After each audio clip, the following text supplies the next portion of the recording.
El gerente y la administración. Los gerentes son personas responsables de una organización. El conjunto de actividades que llevan a cabo se conoce como administración o gerencia. Así pues, un gerente se dedica a administrar una organización. La evolución del pensamiento administrativo nos permite concretar los diferentes enfoques que los gerentes han utilizado en el desempeño de su función a lo largo de la historia. Algunos de ellos contradictorios. No obstante, su conocimiento y comprensión nos ayudan a evitar errores del pasado. Los objetivos y el conocimiento de este capítulo son los siguientes.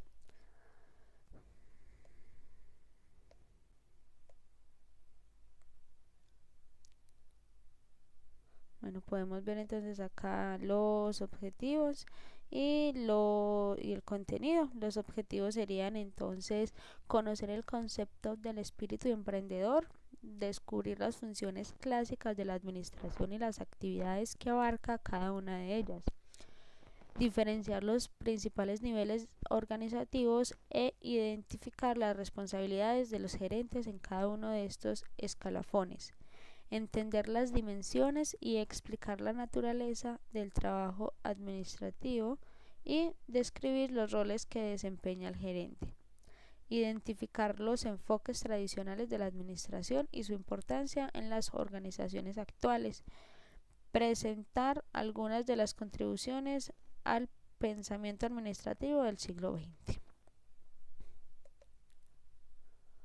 El gerente, ¿quién es y qué hace?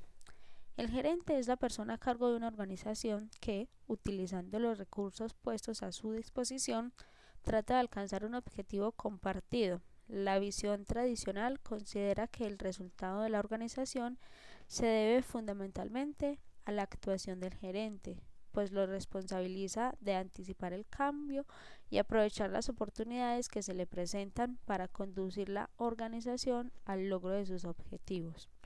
Esta forma de pensar asume que, cuando aumentan los beneficios, el gerente debería recibir una parte sustancial de los mismos. En consecuencia, si la organización entra en zona de pérdidas, los propietarios sustituyen al gerente por considerarlo máximo responsable de esta situación. Frente a esta visión clásica, un enfoque alternativo plantea que el gerente influye escasamente en los resultados y que gran parte del éxito de la organización se debe a factores del entorno que escapan a su control. Un momento, por favor. Entre estos factores se encuentran los económicos, la regulación, las acciones de la competencia y la propia historia de la empresa, por citar solo algunos. Así pues, desde esta perspectiva, el gerente tiene un efecto muy limitado en los resultados organizativos. Funciones generales. Las actividades que llevan a cabo los gerentes pueden agruparse en 4 funciones: planificar, organizar, dirigir y controlar. El tiempo que el gerente dedica a cada una de ellas depende del puesto que ocupe en la organización. En general, se utilizan los términos administración o gerencia para hacer referencia al proceso de realizar esas funciones básicas.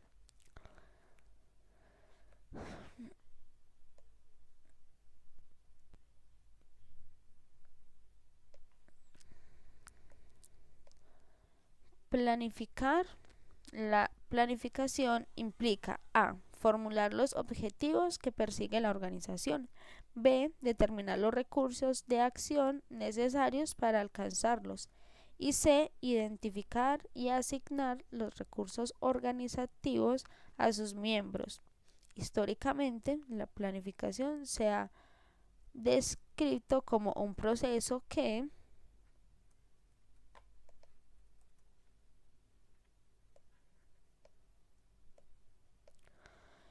emana desde arriba hacia abajo, de manera que la alta dirección formula los planes y da instrucciones a los demás para su puesta en práctica. Sin embargo, una concepción más moderna concibe la planificación como un proceso dinámico.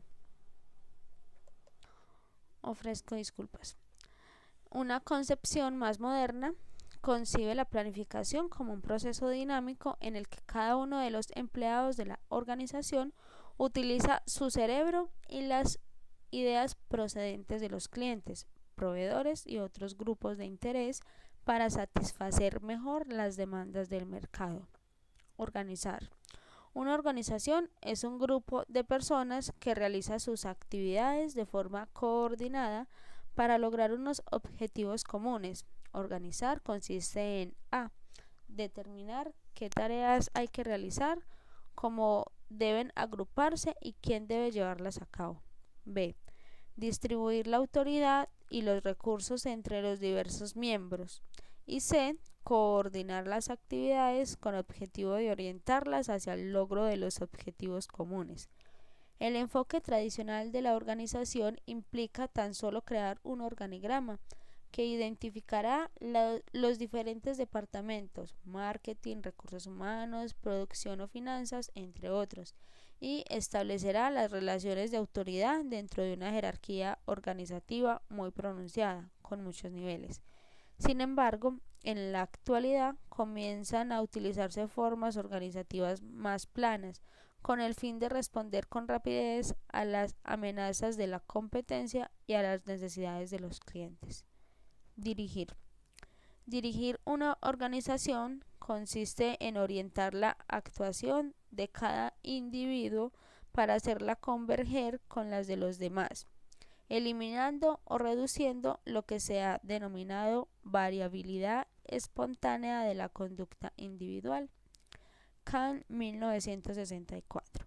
Para ello, debe crearse una cultura y valores compartidos, comunicar los objetivos a los empleados y motivarlos para que logren un desempeño excelente. Se trata de aspectos especialmente importantes en el actual entorno económico, caracterizado por una elevada incertidumbre, el dinamismo de la tecnología, la globalización de los mercados y una creciente diversidad de la fuerza de trabajo. En el pasado, la dirección se identificaba con el uso del poder y la aplicación de premios y penalizaciones en el logro de los objetivos. Hoy en día ya no se trata tan solo de supervisar a los empleados para que ejecuten eficientemente el trabajo asignado, sino de movilizarlos para que contribuyan con sus ideas al logro de los objetivos de la organización. Controlar. El control consiste en evaluar el desempeño de una organización y adoptar las medidas correctivas necesarias. Este proceso incluye desde siempre las siguientes actividades: establecer estándares de desempeño. B. El desempeño actual en relación con estos estándares. C. Realizar actividades correctivas para eliminar las desviaciones. Y D. Ajustar los estándares en caso de ser necesario. En la actualidad, la evaluación del desempeño se está desplazando desde los resultados hasta el comportamiento. Un vendedor no solo debe aumentar el número de unidades vendidas, sino que también debe dedicar el tiempo suficiente a las relaciones con los clientes, con objeto de detectar sus necesidades futuras. La jornada típica de un gerente no se divide con nitidez entre estas cuatro funciones, ya que pueden realizarse de forma simultánea en lugar de seguir la secuencia rígida previamente predeterminada. Sin embargo, algunos gerentes están especialmente interesados, se dedican o son más hábiles para alguna de las cuatro funciones, pero no para las demás. Ahora bien, el que no le dedica suficiente atención y recursos a cada una de ellas fracasará.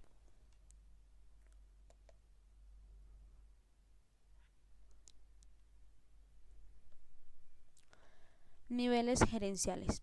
En una primera aproximación, pueden dividirse los miembros de una organización en dos categorías: trabajadores y gerentes. Los primeros son personas que realizan su actividad en un puesto de base y carecen de responsabilidades para supervisar las labores de los demás. En cambio, los gerentes son responsables de las actividades de las personas que están a su cargo. No todos los gerentes operan al mismo nivel jerárquico. Una organización pequeña, por lo general, solo cuenta con un nivel jerárquico. Con frecuencia, el propietario que realiza al mismo tiempo la función de gerente. No obstante, las organizaciones grandes suelen incluir varios niveles jerárquicos que tienden a agruparse en tres amplias categorías: alta dirección, mandos intermedios y nivel operativo. En esta figura entonces podemos observar de lo que acabamos de hablar.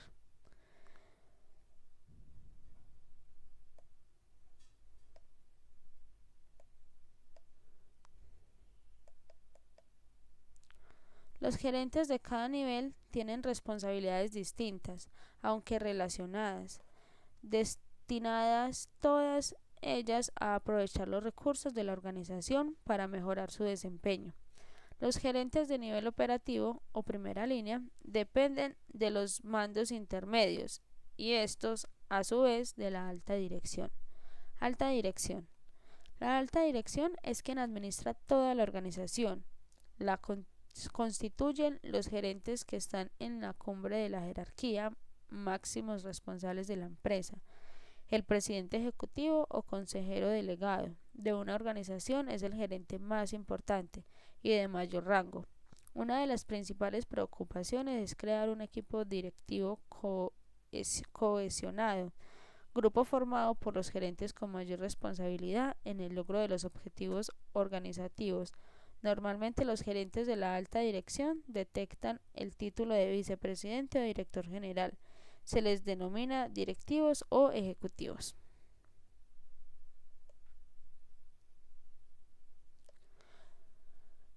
¿Quién dirige la empresa en Estados Unidos? Descifrar la terminología de mando en una empresa estadounidense no es fácil. No siempre el cargo más alto conlleva mayor poder ejecutivo. Chairman o Clark Woodman se traduce por presidente del Consejo de Administración. En teoría es el cargo más alto dentro de cualquier corporación, aunque puede o no gozar del máximo poder ejecutivo. En la gran mayoría de las compañías, el cargo de Chairman se le une el de Chief Executive Officer, el CEO, e incluso puede sumarse el de President. En otras, el Chairman es un cargo honorífico y de prestigio ofrecido a un accionista o a una persona prominente. Chief Executive Officer. La traducción más usada es la de consejero delegado. Es la principal responsable de las actividades de la compañía y puede denominarse también Chairman, presidente e incluso Executive Vice President. President, literalmente presidente a secas. Sin embargo, la traducción más apropiada sería director general, aunque el término en español podría complicarse si la empresa tuviera un general manager. Es nombrado por el Consejo de Administración. En las grandes compañías, el presidente es el número 2 después del CEO, que realiza las funciones de COO o Chief Operating Officer, responsable del día a día de la empresa. Chief Operating Officer es un término que puede traducir como director ejecutivo, cargo que puede ser desempeñado por el presidente o un Executive Vicepresident, aunque en algunos casos es independiente. Lleva el día a día de la compañía y despacha directamente con el CEO. Puede o no ser miembro del Consejo de la Administración. Chief Financial Officer. Aunque se traduce incorrectamente por director financiero, su responsabilidad es mucho mayor que el significado de dicho cargo en España. Es el responsable de manejar los fondos de la compañía y dirigir la estrategia financiera. En algunas compañías ha llegado a convertirse en el auténtico hombre clave y a veces es el paso previo antes de llegar al CEO. Executive Vice President, Executive BP. Al depender directamente del presidente, su traducción idónea debería ser subdirector general ejecutivo. En algunas empresas ocupan el tercer escalón de la compañía, forman parte del comité de dirección ejecutiva, donde se deciden las estrategias generales de la empresa. En ocasiones son también coordinadores generales de departamentos, vicepresidente. Casi todo el mundo con cierto poder en Estados Unidos ocupa este cargo, del que suele depender un departamento. En algunas organizaciones corporativas, financieras e industriales puede haber más de 100 vicepresidentes. Su traducción más idónea sería subdirector general.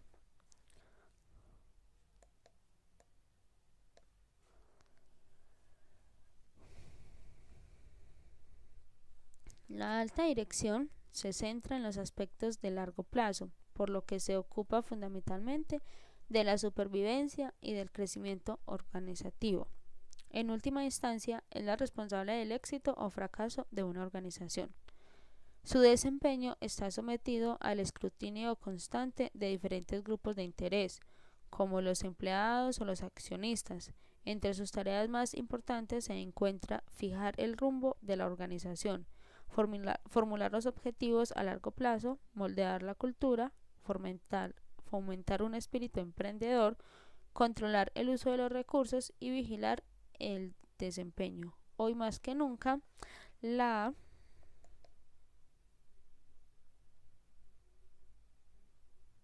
alta dirección debe aprovechar las competencias especiales de cada uno de sus empleados. También tiene que ejercer un liderazgo eficaz a la par que responder con prontitud a las diferentes crisis que afronta la organización. Bueno, acá tenemos entonces una figura, papeles con cambiantes de implantadores operativos a emprendedores agresivos. Sería este el nivel operativo, mandos intermedios, de controladores administrativos a entrenadores y asesores, y alta dirección, de asignadores de recursos a líderes institucionales. Valor primario, nivel operativo, manejo del desempeño del negocio con un enfoque en la productividad, la innovación y el crecimiento en las unidades de clase. Mandos intermedios, provisión del apoyo y la coordinación para llevar una gran ventaja de la empresa a las unidades independientes de base. Alta dirección, crear y arraigar un sentido de dirección, compromiso y de reto a las personas a todo lo largo de la organización. Actividades, clave y tareas. Nivel operativo, creación y búsqueda de nuevas oportunidades de crecimiento para el negocio. Atracción y desarrollo de recursos y capacidades. Administración de una mejora continua del desempeño dentro de la unidad. Desarrollo de individuos y apoyo de sus actividades. Relacionar conocimientos dispersos, habilidades y las mejores prácticas a través de las unidades. Gestionar la tensión entre el desempeño a corto plazo y la aspiración a largo plazo. De alta dirección, reto a las suposiciones arraigadas a la vez que se establece un horizonte flexible de oportunidades y estándares de desempeño. Institucionalización de un conjunto de normas y valores para apoyar la cooperación y la confianza. Creación de un propósito y una ambición corporativos generalizados. Mandos intermedios. Los mandos intermedios o gerentes tácticos normalmente se ocupan de administrar el funcionamiento de unidades organizativas concretas.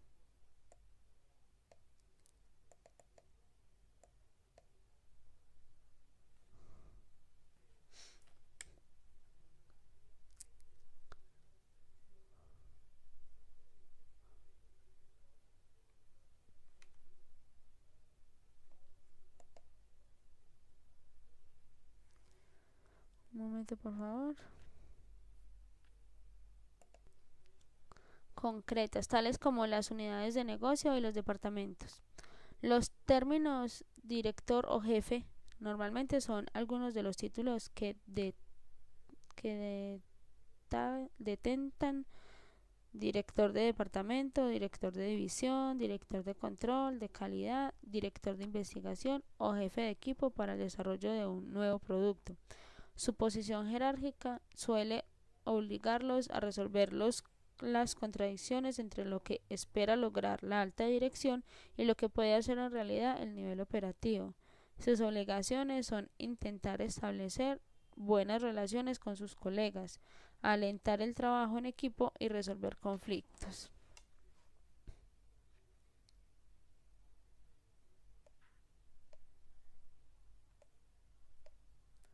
Históricamente, los mandos intermedios solían participar en la revisión de los planes de actuación de sus grupos de trabajo, apoyándoles en el establecimiento de prioridades y en la coordinación de sus actividades. Asimismo, se implicaban en el establecimiento de fechas límites para desarrollar productos, en la elaboración de criterios de evaluación del desempeño, en decidir los recursos que se asignan a los diferentes proyectos y en concretar los objetivos generales de la alta dirección en planes operativos, calendarios y programas. Está extendido el estereotipo que considera al mando intermedio mediocre, poco imaginativo, defensor del statu quo y burócrata. No obstante, este nivel gerencial está más próximo que la alta dirección a los clientes, a los trabajadores y al nivel operativo, por lo que conoce de primera mano la mayoría de los problemas de la organización. De esta forma, puede aportar ideas creativas, incluso mejores que las de sus superiores. También participa de una manera más directa en la motivación de la fuerza laboral. En la actualidad, los tradicionales organigramas piramidales se han achatado, lo que ha permitido que la información fluya de forma rápida de arriba a abajo y que las decisiones se tomen en menos tiempo. Ahora bien, aunque disminuya de forma apreciable el número de niveles jerárquicos, el puesto de mando intermedio ha cobrado mayor importancia a medida que las empresas organizan el trabajo en torno a equipos y proyectos. Nivel operativo. En la base de la jerarquía organizativa se encuentra el nivel operativo, cuyos ocupantes se denominan supervisores, gerentes de línea o jefes de sección. Su principal cometido es aplicar las reglas y los procedimientos para lograr una producción eficiente, proporcionar asistencia técnica y revisar las tareas que realizan sus subordinados. En la realidad, cada vez en mayor medida se les pide que sean innovadores, incluso que administren el crecimiento y emprendan el desarrollo de nuevos negocios. La posición de la línea jerárquica que cada gerente indica la importancia relativa de las cuatro funciones básicas. La alta dirección concede la máxima importancia a la planificación, la organización y el control, mientras que el nivel operativo lo hace a la dirección. En este sentido, el tiempo que dedica un gerente a planificar, organizar y controlar los recursos para sostener y mejorar el desempeño de la organización aumenta a medida que asciende en la jerarquía. Sin embargo, cuanto más bajo sea el nivel en la jerarquía, más tiempo dedica a dirigir a los trabajadores. Muchos gerentes comienzan sus carreras en el nivel operativo, donde pasan varios años. La promoción a mandos intermedios con frecuencia es difícil y en ocasiones traumática, al absorber mayores y diferentes responsabilidades.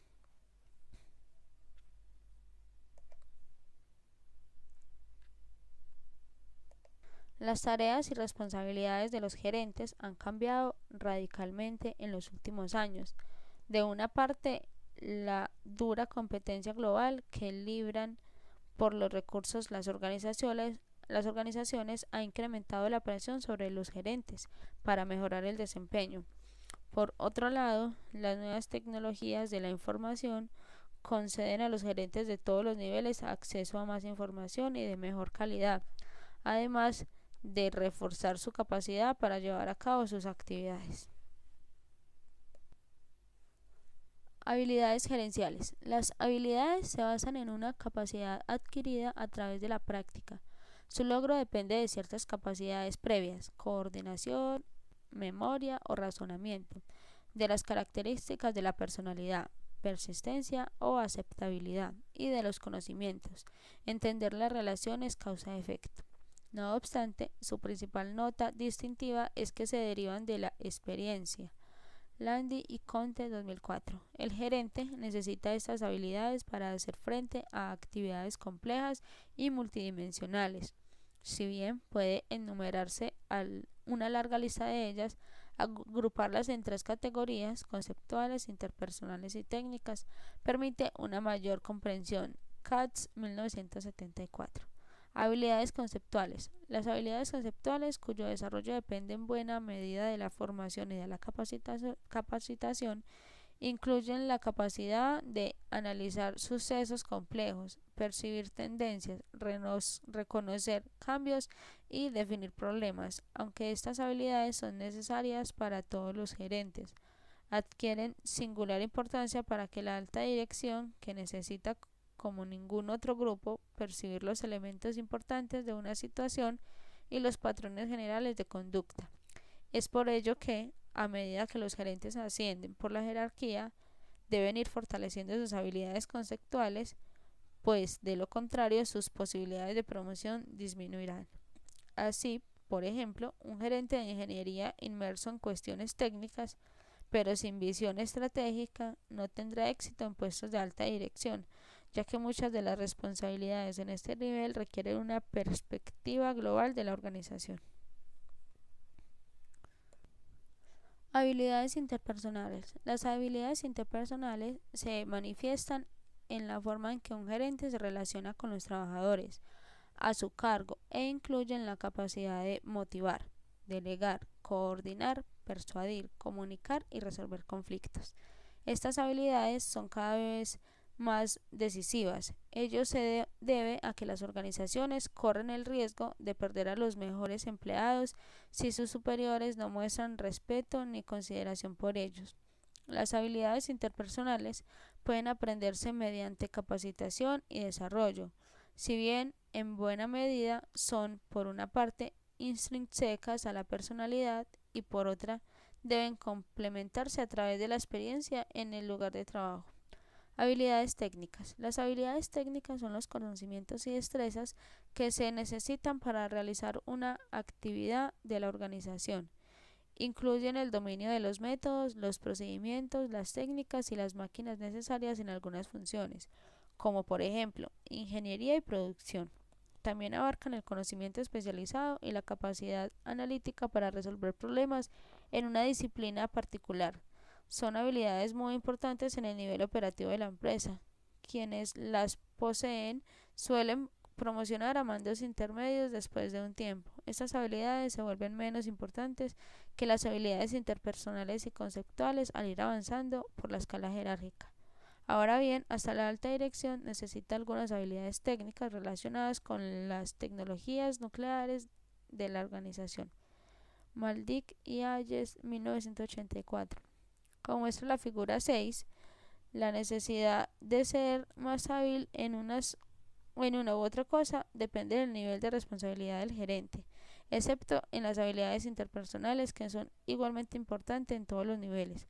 Por ejemplo, uno de los principales problemas de quienes crean pequeñas empresas es que suelen disponer de escasas habilidades conceptuales e interpersonales, a pesar de contar con un nivel alto en las técnicas. Roles gerenciales.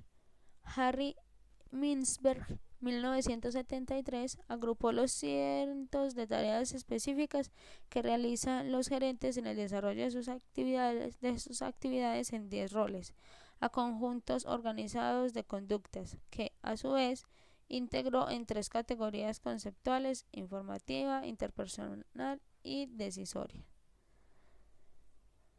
Roles informativos. Estas conductas describen las actividades que realiza el gerente para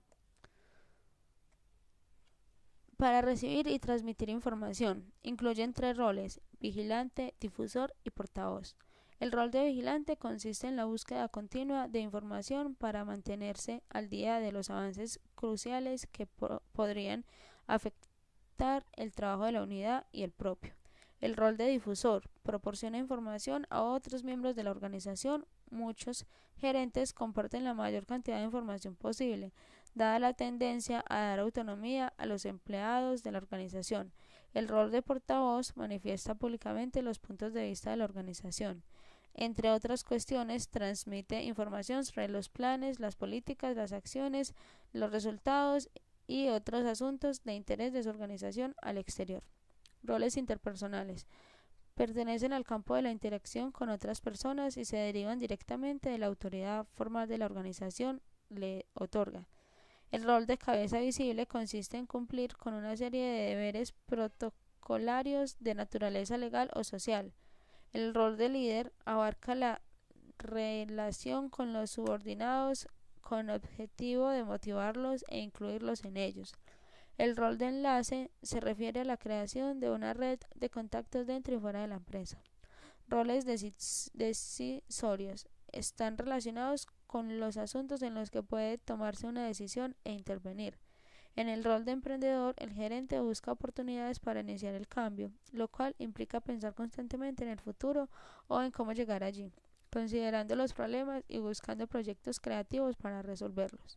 Como gestor de problemas, el gerente resuelve conflictos entre subordinados o entre departamentos y gestiona anomalías imprevistas de importancia mayor. El rol de asignador de recursos incluye decisiones relacionadas con distribuir personal, tiempo, equipo, presupuesto y otros recursos para obtener los resultados deseados. El rol de negociador representa la organización en toda negociación importante.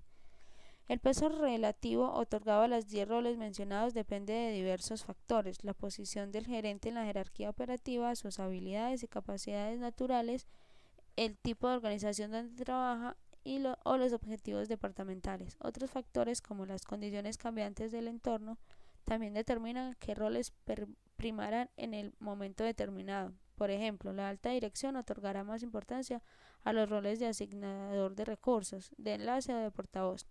El rol de vigilante es más importante para la alta dirección que para los otros dos niveles gerenciales, puesto que debe escudriñar continuamente el entorno para buscar información relevante. No obstante, ante la aparición de nuevos competidores, quizás todos los gerentes con independencia de nivel considerado deben hacer más hincapié en este rol.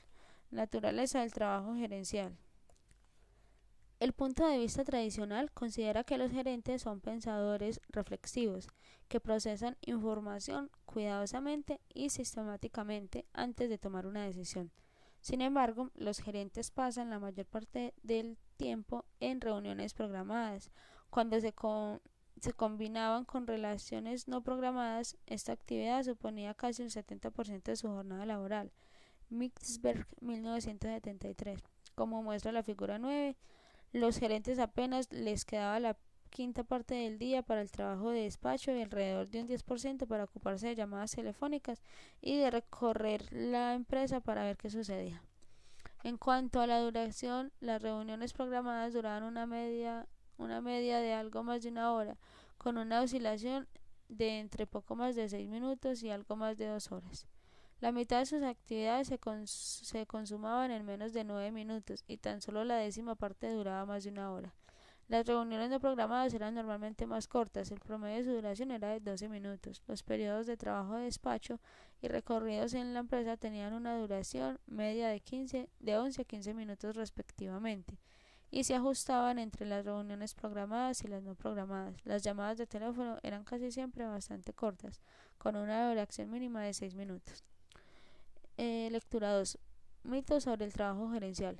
Mito 1. El gerente es un planificador reflexivo y sistemático. En la realidad, los gerentes trabajan a un ritmo agotador. Sus actividades se caracterizan por la brevedad, la diversidad, la discontinuidad. El gerente es mucho más aficionado a la acción que a la reflexión. No dedica más de 9 minutos a una tarea y solo el 10% de sus actividades exige más de una hora para completarse. Mito 2. El gerente dedica mucho tiempo a planificar y a delegar y menos a ver sus clientes y emprender negociaciones. En la realidad, los gerentes sienten la obligación de dedicarse a actividades habituales, incluidas rituales y ceremonias, y actividades de procesamiento de la información que comunican a la organización con su entorno. Aunque muchas de las actividades de los gerentes son insignificantes y absurdas, ellos asumen la obligación de hacer todo lo que su puesto requiere, incluso cuando otros podrían llevarlos a cabo con facilidad. Mito 3. El gerente necesita y utiliza información global, lo que mejor puede proporcionar un sistema de información a la dirección. En la realidad, los gerentes prefieren los canales de comunicación orales o la información que no obtienen con rapidez, por lo general mediante llamadas telefónicas y reuniones. Mito 4. La administración de empresas es ya o le falta poco para hacer una ciencia y una profesión. En la realidad, la mayor parte de lo que el gerente hace está bien guardado dentro de su cerebro. La intuición y el discernimiento se relacionan más con la administración que los datos concretos, los hechos objetivos y la ciencia precisa. El trabajo de los gerentes es rápido y requiere mucha energía. Las profesiones y exigencias sobre el gerente pueden ser intensas. Lo habitual son los días de trabajo con horarios apretados, los viajes pesados y las semanas laborales de 50 o más horas. Las crisis más graves se resuelven entre eventos frívolos. Un descanso verdadero es un lujo. El café se toma sobre la marcha y con frecuencia el almuerzo se realiza durante reuniones con otros gerentes, socios, representantes de la comunidad o funcionarios del gobierno. Algunas características definen los grandes problemas de los gerentes. A. Escasa disponibilidad de tiempo para la reflexión por las constantes interrupciones que sufren. B. Manejo de varios problemas a la vez, fragmentación. Y C. Toma de decisiones instantáneas, brevedad. Ellos les obliga a apoyarse en la experiencia adquirida a lo largo de su carrera. En suma, a nadie sorprende que muchos gerentes digan que hacen bien su trabajo si atinan en la toma de decisiones solo la mitad de veces. Dimensiones de trabajo gerencial. El trabajo gerencial tiene 3 dimensiones. Exigencias, esto es, que debe hacerse en el trabajo. B. Restricciones o limitaciones internas y externas sobre lo que puede hacerse. Y C. Elecciones o tareas en las que diferentes gerentes podrían hacer el trabajo de distinta manera. Las exigencias específicas, lo que debe hacer el gerente en el desempeño de su tarea, pueden distinguirse dos grandes grupos. A. Las actividades o deberes que realiza. B. Los estándares o niveles mínimos de desempeño que tiene que alcanzar. Las exigencias proceden de fuentes diversas, como el consejo de administración, los grupos de interés, el superior inmediato o la forma en que está organizado el trabajo. Incluyen los objetivos, la elaboración de presupuesto, la asistencia o reuniones o la forma de documentos. Las restricciones abarcan los factores internos y externos de la organización que delimitan lo que el gerente puede hacer. Una restricción corriente es que es el tiempo disponible para realizar una tarea. Otras incluyen el presupuesto asignado, la tecnología disponible, la localización de las fábricas, las normas legales, el diseño organizativo o la cultura imperante. En síntesis, cualquier labor gerencial conlleva una serie de restricciones que hay que eliminar o superar para lograr un desempeño eficaz.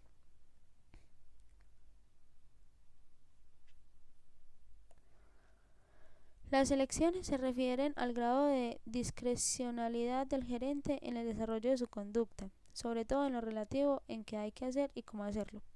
Por lo tanto, las elecciones comprenden la forma en que debe llevarse a cabo una actividad, qué trabajo deberá hacerse además del absolutamente necesario, quién efectuará ciertas tareas específicas y qué iniciativas se emprenderán de entre las diferentes opciones disponibles. Tomando como ejemplo la dotación de personal, el gerente debe encontrar y seleccionar personas calificadas para hacer el trabajo. Exigencias.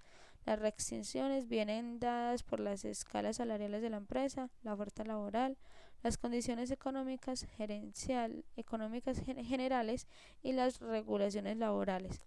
Finalmente, la elección consiste en decidir a quién seleccionar entre los candidatos que solicitan el puesto. Bueno, entonces podemos ver mucha relación con lo que nos ha hablado el profesor, ya que aquí nos muestran cuáles son las principales funciones de un gerente y cómo es el comportamiento de estas funciones respecto a la organización. Vemos cómo se hace el organigrama, qué roles cumple cada parte de la empresa, que la gerencia se enfoca más en planear, en planear y en controlar, y que el sistema operativo se encarga más de dirigir, porque son los que están a cargo en sí del objeto social de la empresa. Es decir, en un producto, en una empresa de productos que confeccionen pantalones, ellos son los que saben cuántos pantalones salen en una hora, son los que saben hacia dónde va la producción como tal. Me pareció una lectura bastante interesante, un poco larga, pero muy interesante. Muchas gracias.